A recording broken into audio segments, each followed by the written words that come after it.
દર્શક મિત્રો અને ગુજરાતના સીજી એક્સપ્રેસ ન્યૂઝમાં હું આકાંક્ષા આપ સૌનું સ્વાગત કરું છું. નજર કરીએ દેશ, દુનિયા અને રાજ્યની તમામ ખબરો ઉપર.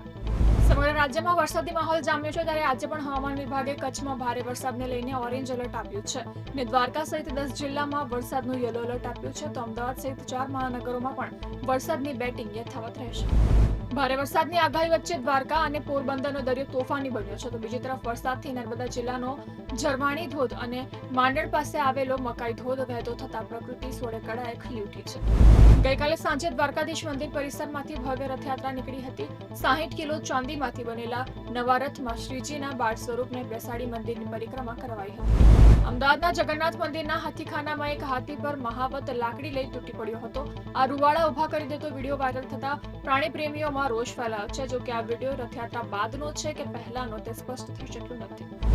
રાજકોટમાં અસામાજિક તત્વોએ વેપારી પર હુમલો કર્યો હતો. ઓટોમોબાઈલના વેપારીને લાફા ઝીકી છરી બતાવી તેને મારી નાખવાની ધમકી આપી હતી, જેથી સરદાર ગ્રામ પંચાયત દ્વારા આજે બંધ પાડી આરોપીઓને વહેલી તકે ઝડપી કડક કાર્યવાહી કરવા વિરોધ નોંધાવવાનો નિર્ણય કરવામાં આવ્યો છે.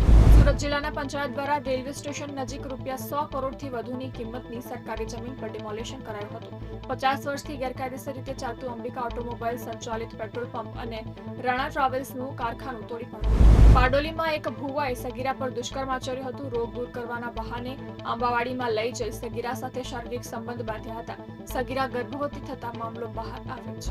કોલકાતાની લોની વિદ્યાર્થીની પર થયેલા ગેંગરેપના કેસમાં સીસીટીવી ફૂટેજમાં ગેંગરેપની પુષ્ટિ થઈ છે.